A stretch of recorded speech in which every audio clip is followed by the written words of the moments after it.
Hello friends. So today is 22nd January, Sunday, year 2023. So today is something special. So today is actually the Chinese Lunar New Year.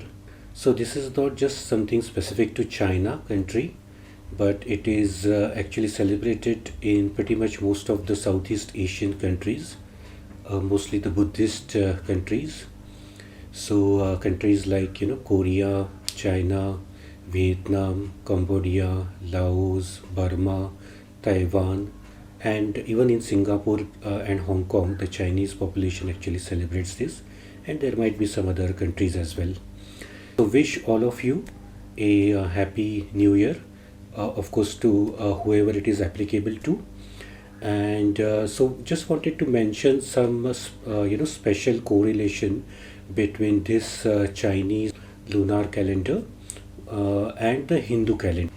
So because from where all this has originated, so most of the Southeast Asian countries have like Buddhist origins actually, or some Buddhist connections, and Buddhism obviously has origins in Hinduism.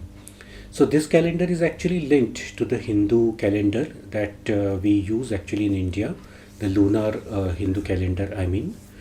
And there are two types of Hindu lunar calendars.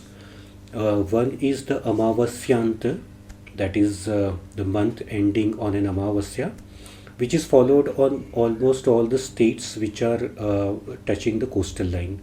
So, for example, Gujarat, Maharashtra, Goa, Karnataka, Kerala, Tamil Nadu. Then you have Andhra Pradesh, Telangana also, and even other coastal states. So most of the coastal states, there could be one or two exceptions, but most of the coastal states in India follow the Amavasyant lunar calendar, and most of the non-coastal states in India like Rajasthan, Punjab, Haryana, Kashmir, Uttar Pradesh, Bihar, etc. These follow the Purnimant calendar. That means the month, that is the lunar month actually, ends on a Purnima. So that's why it is called as Purnimant. So that's why there is a 15 days difference between these two calendars. So if you see the North India, that is the non-coastal states, where they follow the Purnimant lunar Hindu calendar. So there actually New Year starts typically on the next day of the Holi Purnima. And if you consider most of the coastal kind of states, the New Year will start exactly 15 days after that. That means when the Amavasya comes 15 days later. So after that, the next day of that Amavasya, the New Year and new month will start. That is the Chaitra month actually. So that is the Pratipada day. And so basically the Purnimanta calendar starts in the Krishna Paksha. And the Amavasyant calendar, lunar Hindu calendar, starts on a Shukla Paksha. So Shukla Paksha start is followed in most of the southern or the coastal states, and the Krishna Paksha start of the year is followed in most of the northern states or the non-coastal states. Now why I gave this background is because this Chinese Lunar New Year coincides actually with the Amavasyant calendar of the Hindu calendar, lunar calendar. So today is actually also the start of the Magh month, the Hindu lunar Magh month, as per the Hindu lunar calendar, Amavasyant version. So today is the Pratipada, that is the Shukla Pratipada. So basically the Buddhist countries are actually following the same kind of a pattern. The only thing is that their New Year occurs typically in the Jan end or in the early February, whereas our Hindu Lunar New Year typically starts in the either March end or in the April first week. So it is 2 months kind of a out of phase actually.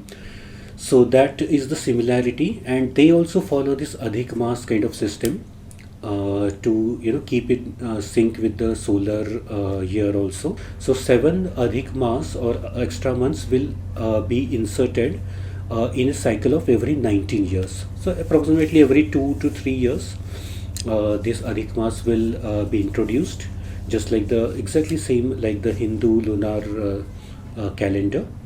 And so that is very very similarity. Only the starting point is actually differing by 2 months. That is the only difference. And obviously our names are different, months are different, and other nomenclature is different, but otherwise the pattern is pretty much the same. That means the month starts on a Shukla Pratipada. So today is the Magh Shukla Pratipada, and they also have the new year, new month today. And we have the new month but not the new year, but after exactly 2 months we will be having the new year. So yeah, so interesting to learn about these kind of similarities and all.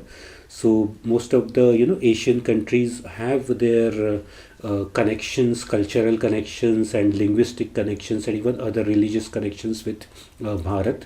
And it is we should keep this in mind and note such similarities and all. And it can be very interesting actually. So the more similarities we observe between various cultures, the more global our outlook becomes, the more cosmopolitan and global our outlook becomes, and we are able to relate to their culture, we are able to relate to their calendars and all. And because it is all borrowed from our systems only, ancient systems only. So good. So hope you enjoyed this video, and keep watching for some interesting stuff like this. And stay tuned and do share your feedback through comments, likes, etc.